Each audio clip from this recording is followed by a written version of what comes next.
Hello, everybody. This is Carol Maletta. Welcome to the Parenting 411 podcast, where we share information parents need from sources they can trust.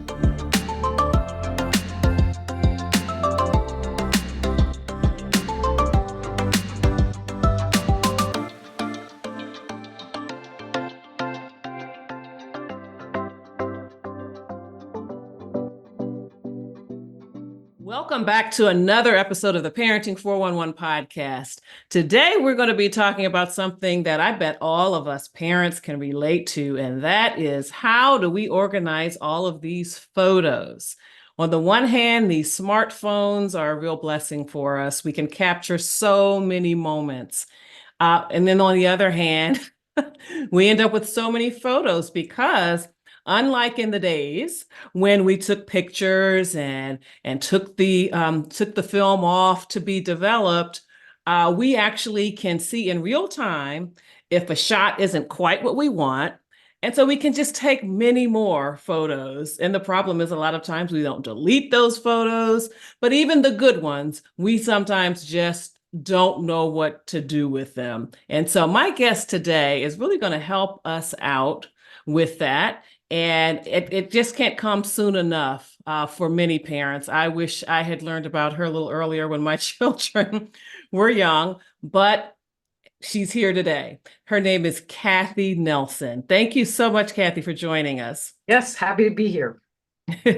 So share with us a bit about your journey. I know you said that it started as an adoptive parent and you had some reasons for really wanting to make sure that you took photos just in documenting your child's story. So let's talk about that. Yeah, I mean, when I first started, I always loved taking photos and making photo albums to tell stories and things like that from time when I was very young. But when my kids in particular were born and became part of our family, I really wanted to create for them what's called in those days a life book, where we would kind of talked about the journey of, from thinking about them to the process of bringing them home. And then to do that, I needed to be able to write the story because the photos didn't tell the whole story, right? There needed to be a dialogue or some kind of written part. And I discovered at that time scrapbooking, which had just really kind of burst onto the scene in the early 90s, where suddenly people were going to scrapbooking classes and taking photos and writing, being able to write next to the pages. So that's really how I got started in the whole process of where I've gone today. But it was originally to be able to create for each of my children a storybook so that they could read that and I could explain to them as they matured and as they grew over time, understand more and more the process of how they joined our family. I love that. And I have to honestly thank my children's preschool teacher. They were in a Montessori program.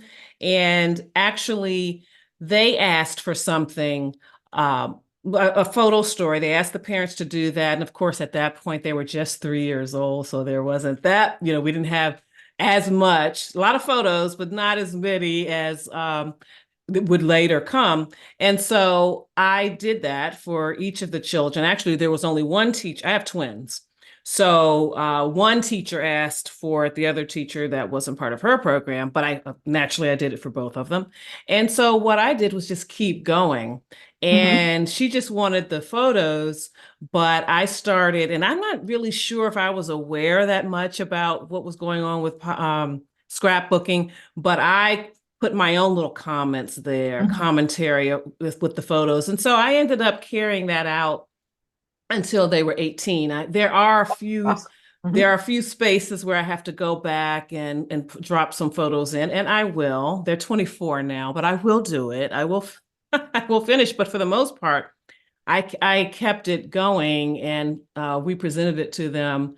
They'd known about the book all along, but we gave it to them when they graduated high school. Wonderful. And so, and I don't know that I would have done that in that way had it not been an assignment, because it sounds like you too. My family like to take photos as well. We have tons of photo albums, but I'm not sure I would have organized it that way for them had it not been for that assignment. So I can definitely relate to your love of doing this.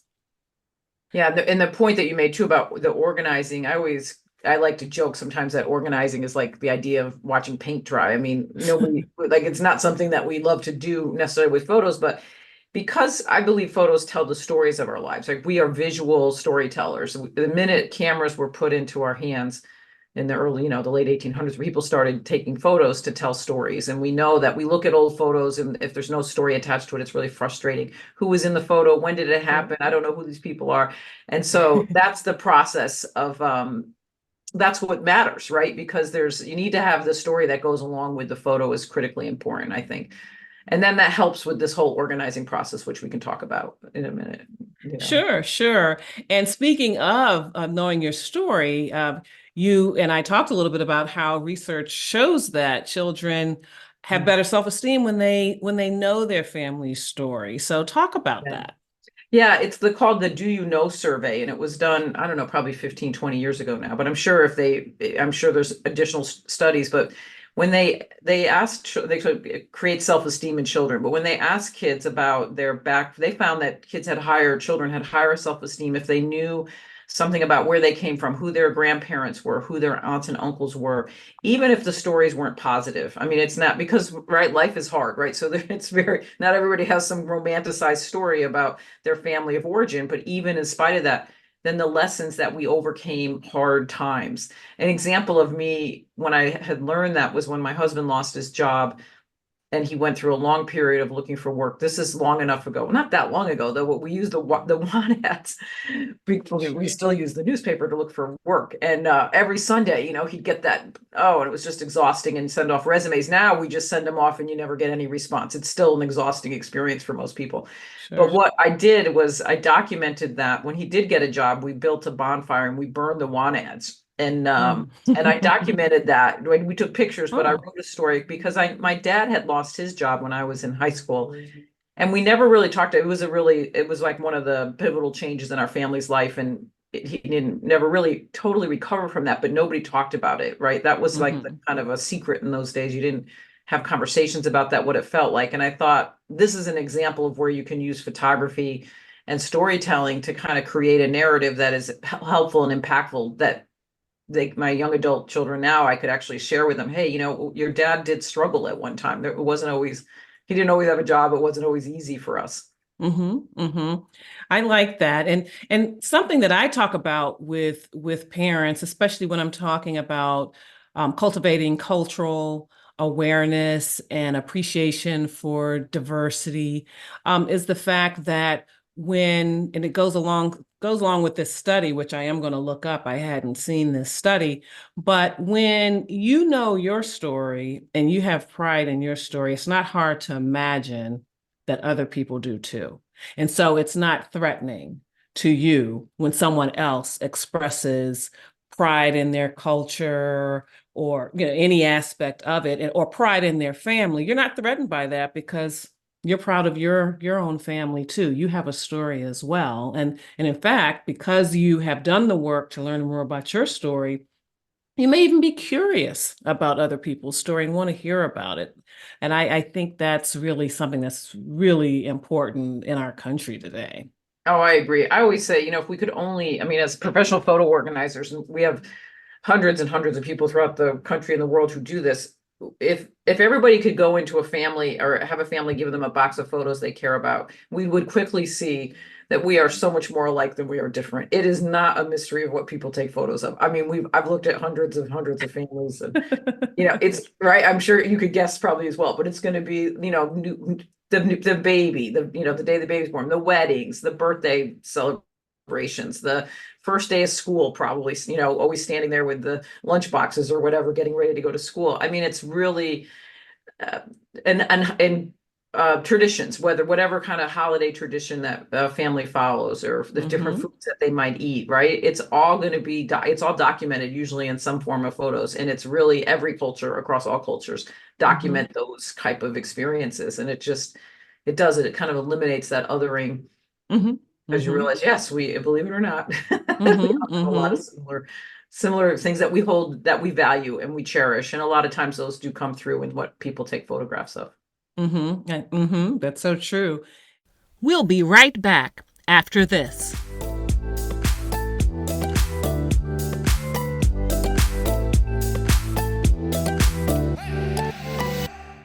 If you're looking to reach a massive audience of parents and caregivers, then look no further than ProPix by the Parenting 411, the ultimate marketing program designed to skyrocket your brand to new heights. With ProPix, we've created 3 incredible packages to suit your marketing needs and budget. So let's take a look. First up is our social starter package. You'll receive a stunning graphic promo piece, plus we'll also feature your brand on the Parenting 411 Instagram page. It's the perfect way to make a memorable first impression and get parents buzzing about your business. Now, if you're ready to level up, our Parenting Pro package is where it's at.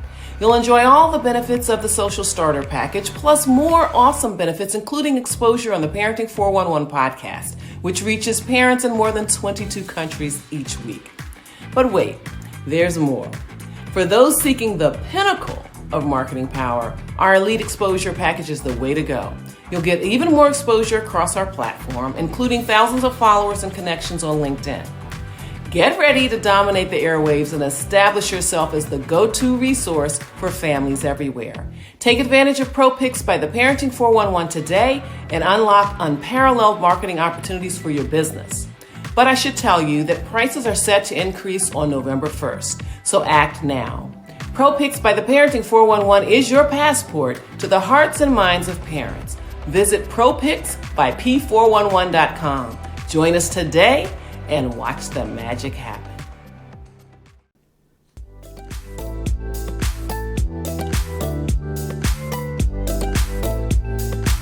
And we're back with the Parenting 411. Now, what kind of advice could you give for parents who want to put their photos to use? They have all these photos of all of those milestone occasions that you talked about, and maybe even some everyday moments that maybe speak to a child's personality or a relative's personality. How can they use their photos to help children understand and appreciate their personal stories? Yeah, that's a great question. Well, today, of course, it's so much harder than it used to be when we were both talking about our kids, because if your kids, that was an analog time when they were babies, right? Before the digital, the digital world.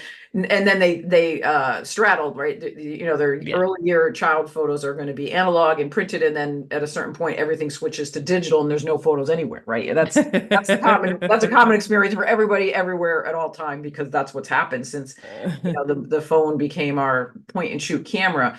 And so if I address the digital part of it, which is, I think, is what most people are completely overwhelmed with, it wouldn't be if I asked everybody, listening to this, pull out their phone and just tell me how many photos are on your smartphone.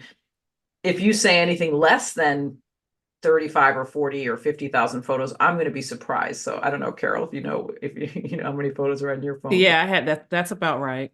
Yeah, that would be, and way above that, people always think that it's some kind of like, oh, my photos are worse than anybody else's. But so first of all, that we have, there's a lot I can talk about, but just a quick idea, the 5 steps of photo organizing. The first one is to gather everything in one place and know what you have. So if you've been you've been probably taking photos with your phone, and you're either going to have your photos in probably Apple. You're either in the Apple, if you're an Apple user, your photos are in iCloud. If you're an Android user, you're either going to be probably using Amazon Photos or Google Photos. Most likely is one of those kind of most likely places, Dropbox, where you've put your photos, right? Mm-hmm. Where they're backed up. And you want to make sure you just know even where they are, because a lot of times people have this mystery idea. They don't even understand that they're not really on your phone. They're not right. They're not here on your phone. There's not, if you cracked open your phone, a bunch of photos wouldn't fall out. They're actually stored up in the cloud.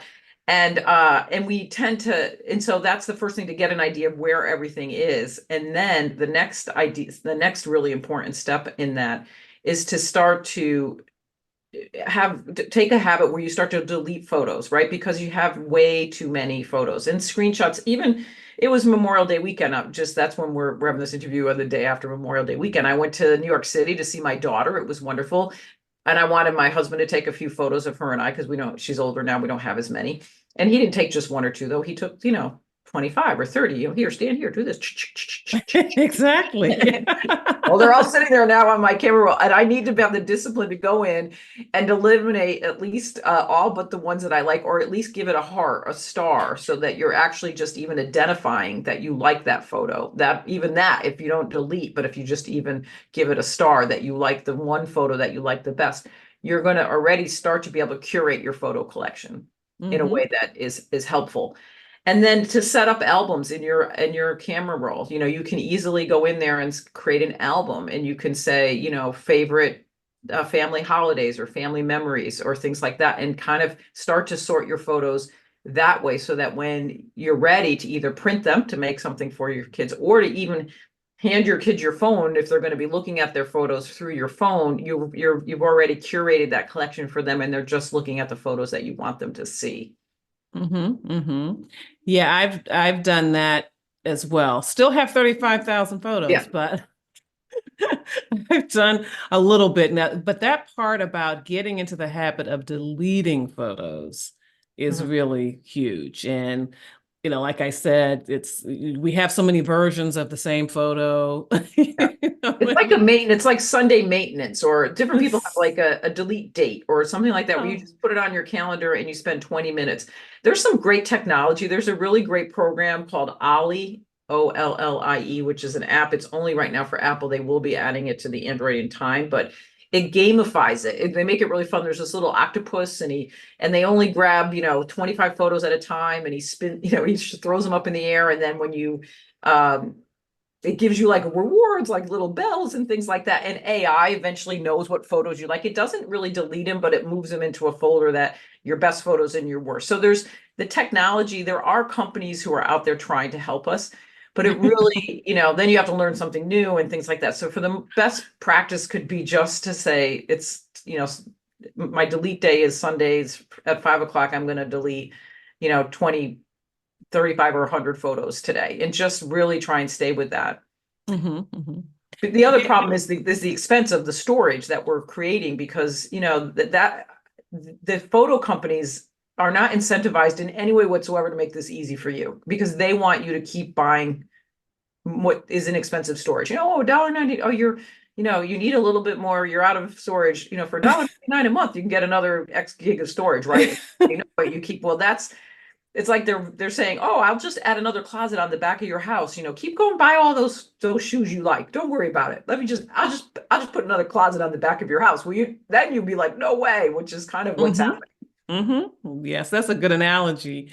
Now, you gave us some great starting tips. Tell us how you made the leap from wanting to document your children's history and using photos in that way to creating a full-time business around this. Yeah, I mean, it's been an amazing journey. I did I was got very involved in scrapbooking and helped people make scrapbook photo albums all throughout the 90s and into the 2000s. And then when the digital, actually before the iPhone, but when digital photography came on, when people stopped switching from using analog cameras and film to digital with a very quick time frame. That did not take long. Like, think about Kodak is completely out of business, right? I mean, that was like one of those companies that you never thought could fail, and Right. they didn't pay attention to what was happening.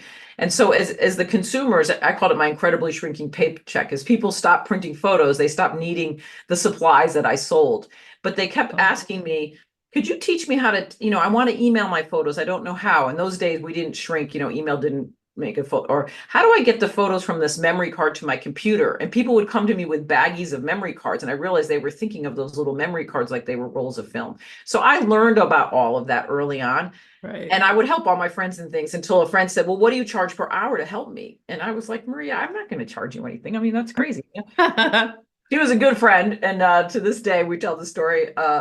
And she insisted, and we went back and forth, typical, women, like, no, no, yes, yes, yes.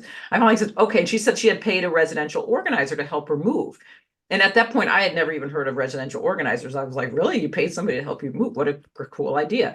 So I got to her house, and not only did she have memory cards that she didn't know how to get from her computer, to her computer, her parents had just passed away, and she had inherited boxes of photos. And she was one of four adult children of the siblings. And she said, I'll take all those photos and I'll scan them and get them back to you, which she had not done and didn't know how to do. And her kids were straddling that. They were now at that point, eighth grade, I think, in middle school. So their life was now becoming more digital, but they had all their baby pictures. And she said, Cathi, I don't care how long it takes, but I guarantee you there are hundreds of other Marias who'd pay somebody to help figure all this out. So I was like, wow, that's an interesting idea. So I came home and I called myself a photo organizer because she wanted me to make an album of her dad who had passed away and he was a gardener. And she wanted me to create like a little photo book of him gardening. And I was like, well, Maria, if their photos aren't organized and they're in all these crazy boxes, I need to organize them first before I can make your album. So I'll be a photo organizer. Right. And so I started going to my local chamber of commerce and I told people I'm a photo organizer. And people started like, everybody's like, oh my God, I need you. Can you teach me? And somebody, it was just like a woman had letters from the Civil War that she wanted scanned. Another person had old home movies. Somebody else had that they needed converted. And I realized that it was really growing really quickly. And it was it wasn't just about organizing, it was about helping people curate the things that they care most about, their letters, documents, and things.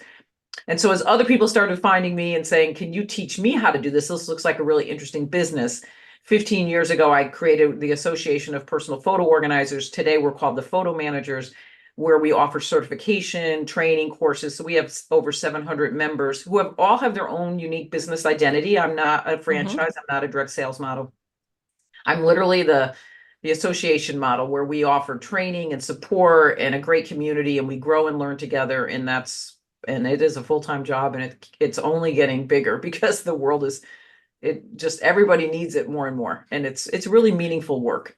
So I like that a lot. And it was funny when you were talking about the residential organizer. I was thinking, yep, I had one of those too. yeah, yeah. And now, I mean, we work closely now with another big one is senior move managers. And we work closely actually, but of course it makes sense that I think it's 10,000 people a day turn 65 right now. So they call it the tsunami of stuff that is coming to the next generation, that as all these baby boomers have accumulated all this stuff and as they're looking to downsize and to get into smaller homes or new apartments or things like that, what are you going to do with all that stuff? And so there's a whole world of professionals who have risen up to help people downsize and Hmm. clear their clutter. And of course, within all that is always going to be photos. And that's the place that we enter. But I've been fascinated watching that business grow. It's like, yeah, that's an interesting business because it's a big problem that's only going to start to accelerate in the next 10 to 15 years. Right. And I have tubs of actual photos. I also have my parents' photos, Yes. as you said, tubs of those that I have to I want to sort through. And the So, thing is, what you don't realize, I mean, if a lot of people, you can pay somebody to do that for you. I mean, our members, it's not that hard to sort somebody else's photos. And there's a lot less of the emotion involved in that because, we're not as attached to the feelings because there's a lot of nostalgia that I think is what keeps people, and the fear of throwing something away or losing a yeah. memory is real, right? So if somebody else comes in and does that work for you, won't throw anything away without permission, won't delete anything without permission, but can, based on interviewing you, can really understand what are the stories of your life, what are the photos you care most about, can very quickly go through that collection of bins of photos and come down to the 20% best, which is really what you want. Like your kids, your twins don't want all those boxes and bins of photos. They pass down to Yeah. them. Yeah. And so a question then. So when someone does that for you, uh, what do they throw? Do you throw away the photos? Does the professional throw them away? Or anyway, yeah, what do people tend to do Yeah. that then they just throw them away? Well, isn't that funny? Like, look at what is it that strikes such fear in you about the idea of throwing photos away? I don't know. I just like to be able to have them in my have them in Well, the my thing is, hand. what we were the first thing. So I created what I call the ABCs of photo organizing. This is really helpful for people. So when you go open up that bin, you want to maybe have like three other bins, right? And you want to say, or bags or whatever you want to use. Is this an A photo? Does that mean, is it album worthy, archival worthy? Is it that great photo? That goes into the A pile. Then Mhm. there's the B photo, which is going to be about 80% of them because you can't decide, is it an A or a B? I don't know. I don't want to throw that one away. You put that in the B pile and eventually you're going to leave a note on that box and you're going to say, if I've passed away and you inherit this box, you have my permission to throw them away because I couldn't, because that's what holds people up, right? The C photos is, yes, you can throw them in the can. And those would be, first of all, we all took doubles for all those years, right? That was like Right. a license to print money. When you talk to the photo printers, that was just an amazing, no, but we did not need doubles and triples of every photo we ever took, but we all did it, right? Everybody. Right. I mean, it was just the way, and we were never going to say no, right? It was like, Right. of course, yeah. I might send it to my Aunt Mary, might want 5 copies or something. So get rid of all the doubles to just start, and then all the blurry, poorly composed, the ones, and then we recommend scenery shots and a lot of vacation travel scenery. Because ideally, those aren't really, nobody cares about those. You want to really see the picture of, you go to the Grand Canyon maybe, and it's beautiful. Maybe keep 1 or 2 photos of the Grand Canyon, Right. but the 35 photos of the Grand Canyon, nobody needs to see. Hopefully they'll go to the Grand Canyon. So those Right. are what you throw away. The Okay. S is what matters, or does it tell a story, right? And so if there's a photo of your dad making a really silly face that you look at and oh, he used to drive me nuts, but I'd give anything to see that silly face again today. That goes back in the A pile because it tells a story. Does that make sense? So it makes it much Yes. easier. And then that A pile, whatever number that is, those are the ones you really want to look at into the future, into the next generation. And that's what you're going to. Yeah, I hear you. Yeah, no, I definitely like the way you laid that out. But remember those photos? I don't know what year. It's before my time, I know that. But the pictures, the photos that had those little ridges on them Oh, and yeah, like right. that, they're old. I mean, Yeah. like I don't know. I just We don't, no, we don't I would recommend. feel bad about throwing that away. They're the original, and some of those are the original documents. So when I say it's really those blurry, duddy, those are the ones, partly Okay. because what we're trying to do is help people reconnect with those photos so that they're not always just in that bin, right? Because True. it's rich with history. There's so many amazing stories. We're just trying to get them out of the boxes and bins and back into your life. And the Okay. way that to do that, it can't be that whole bin because it's just too much, right? I mean, it's just like, I can't do that. And it's the same with our phones. It's the same with, I have great compassion for people with young children because never mind photos, it's video. I mean, Yep. who doesn't want to show a video of the first, like, throwing the food down to the dog or saying, hot, or all the, the amazing things Right. that kids do. Now we're saving all of that in addition to all the photos, and it's a lot of material that needs to be curated in time. Well, sounds like you have lots of job security with the way Yes, things very are very good. going. Yeah. So, how can families, get the children involved, everybody kind of thinking about organizing their photos and really kind of making it more manageable? Yeah, it depends on the ages of your children. I really believe today that we don't want to be handing our kids screens as much as I think we've come to learn that screen time is just a little bit Mm-hmm. overwhelming for kids. And so I think one of the first things I recommend for people with young children, like 6 and under, is to create for them like a photo book, like the ABCs of your family. Like A is for Aunt Mary, B is for bath time, C is for eating cake or whatever. And print, you can go to Walgreens or CVS still and print a few photos and hand them the actual physical photos to look at. So you're not saying, oh, here, look at photos on my iPad or on a screen all the time, because kids love to look at photos, right? And Right. so that's a way to kind of maybe get them physically tactile using the photos and holding them and things like that. And then, having them put them with some glue stick, even in an album that you may not keep, but at least it's a process of engaging with the photos and talking about who's in the photos and things like that. Mm-hmm. And then I think as kids, as they get older, they're going to have their own photo collections of their friends and things like that. And again, encouraging them to think about, well, what is the story? Like, what is it that you love about your best friend, Mary, that makes you laugh, or, Mm-hmm. different Mm-hmm. stories like that. I think all of those are ways to engage children with the value of what is it the photo is doing? What is the story the photo Mm-hmm. is taking? Maybe give them a family exercise where you want them to go and interview their aunt, their grandmother, or, let's Mm. come up with a list of 10 questions to ask grandma, and Mm-hmm. you record it on your phone if they're using phones at the time, or you go and ask her those questions and ask her to share some photos with you about that, right? So you're engaging them in the family history project itself. Mm-hmm. Mm-hmm. That's those are a lot of good ideas. Absolutely. Now, also within this digital age comes privacy concerns with photos. So, talk about that and how that comes into play with storing and Yeah, and it's a big ensuring and also how photos are shared. Yeah, I mean, there's a lot of companies that have risen up to address this need, but I think the average consumer, we're just too busy and we can't pay attention to everything that's out there.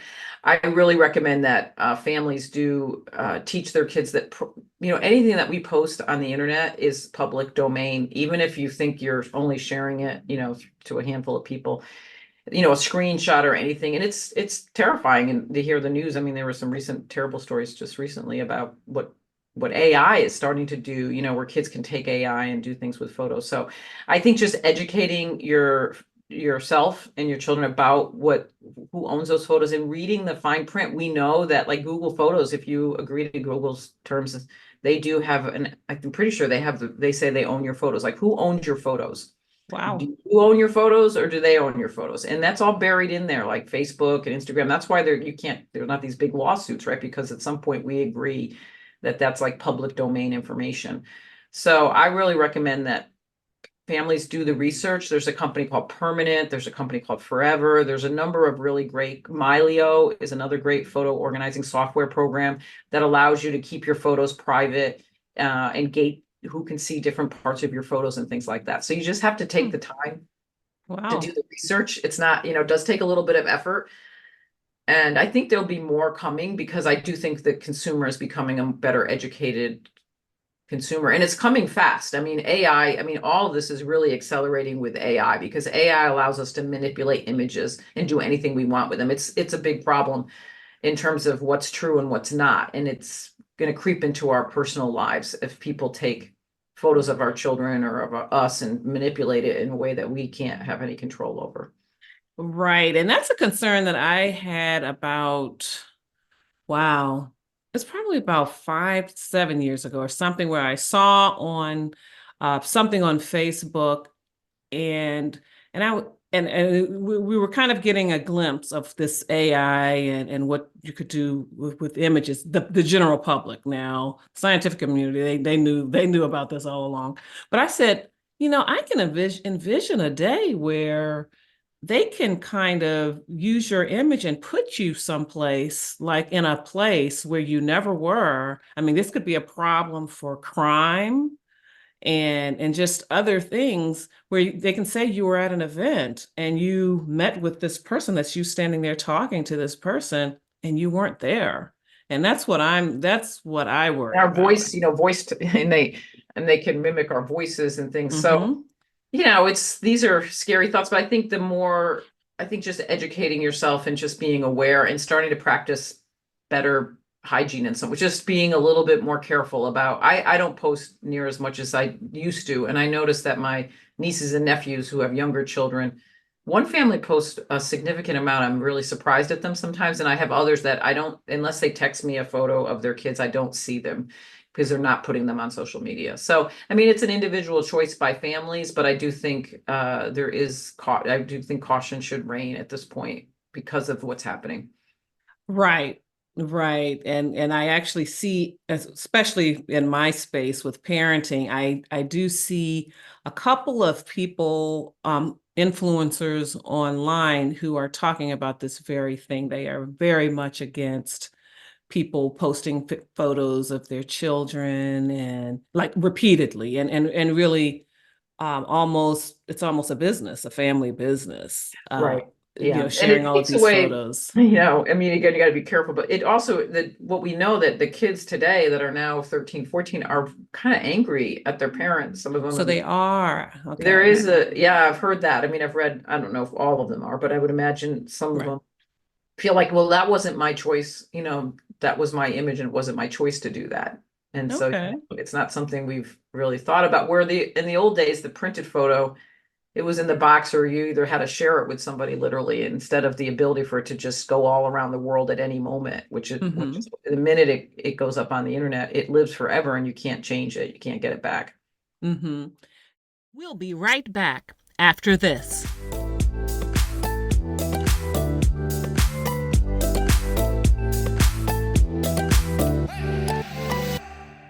Are you a parent looking to unlock your potential in raising confident, capable, and courageous children? Well, look no further. Join us at the upcoming Parent and Purpose Summit Back to School Edition, where parenting experts from around the world will come together to share their wisdom and insights. I'm Carol Maletta, founder of the Parenting 411. This summit is your opportunity to gain essential skills and tools to become the parent you've always aspired to be. Over 5 incredible days, we'll dive deep into topics like positive discipline, effective communication, mental health, self-care, school readiness, and more. An attendee from our last summit told us, "This summit changed my parenting game. I feel more confident and connected with my children than ever before." So secure your seat at the Parent and Purpose Summit today. Visit parentandpurposesummit2023.com. That's parentandpurposesummit2023.com. And click the registration button to join us on this transformative journey. The Parent and Purpose Summit, where intentional parenting begins.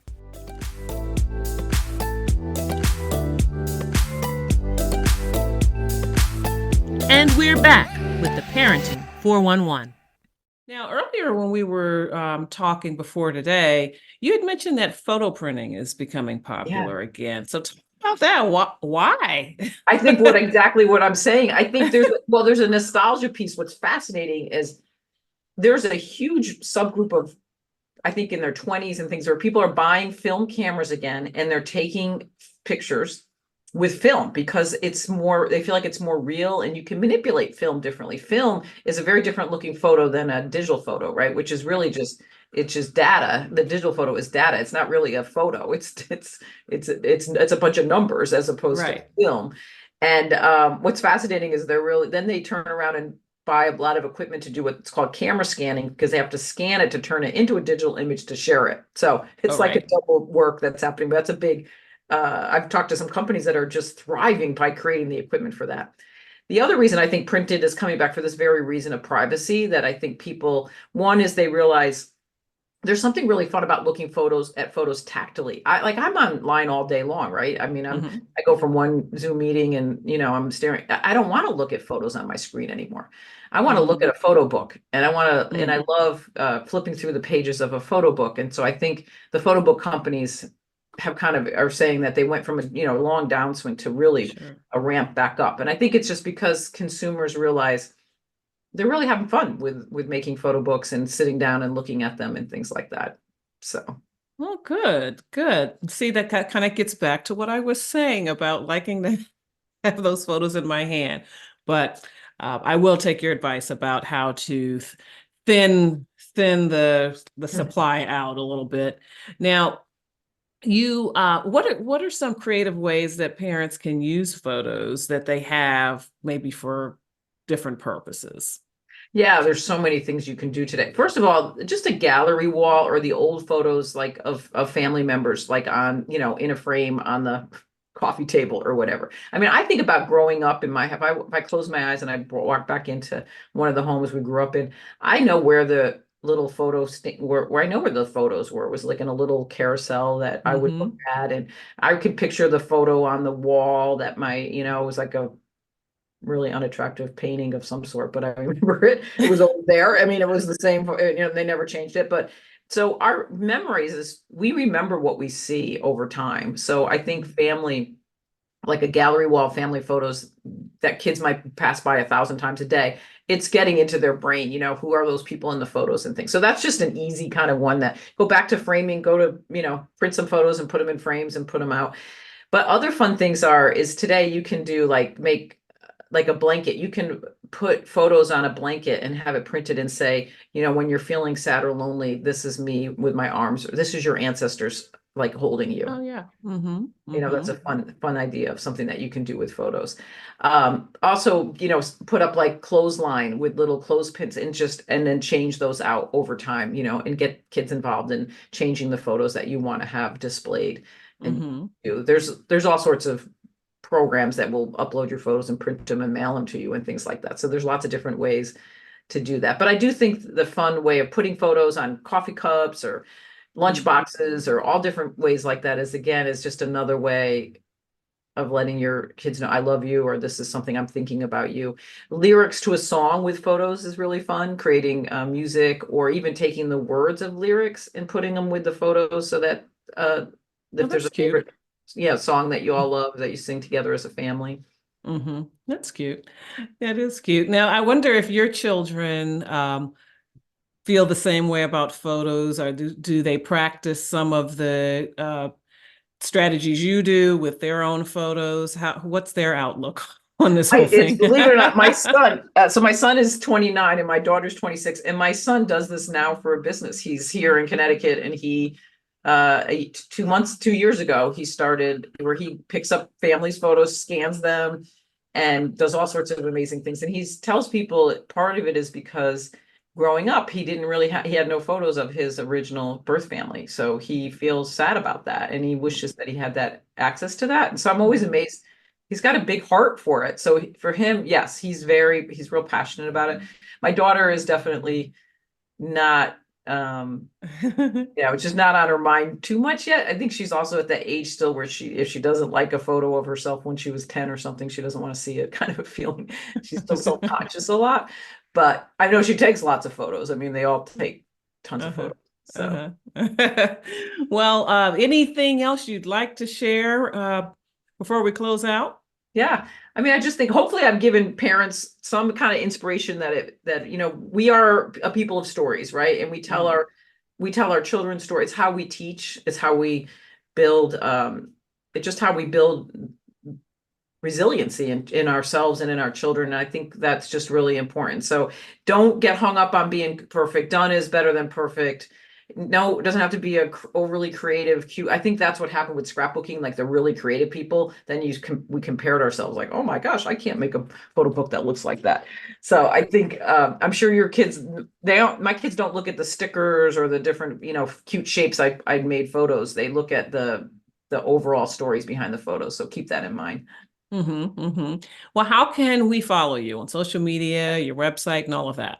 Yeah, we are at thephotomanagers.com. You can follow us there. You can sign up for my week. I do every Friday. It's called Cathy's Picks. I send a newsletter out with curated content of fun ideas, different things about privacy, different companies. I've kind of mentioned a few that you can follow. So we also have a photo manager and training program. If you want to get your own photos organized and you need help, you can it's a 1-year program. Every month we send you tips about what to do. We have webinars and Facebook communities where you all get together and talk about what it's like in the process. So you can do that. And you can find us on all the social media channels as well under the photo managers. Awesome. Well, thank you so much for joining me today, Cathi. And I think you shared some wonderful ideas that parents can start today, really, and start to not only manage their photos, but also creatively use them in telling their stories and decorating their homes, making their homes really a warm place where they treasure their family memories. So I think you've given us a lot to work with. I hope everybody will follow you as well on social media, your website. And thank you everybody for listening. Remember that you can follow us at the Parenting 411 on Facebook, Instagram, and YouTube. You can also catch this interview. If you kind of came in halfway, you can head on over to YouTube and catch the video once we've posted it. And remember, it's never too late to be the parent that you want to be. Thanks for joining, and I can't wait to talk to you all soon.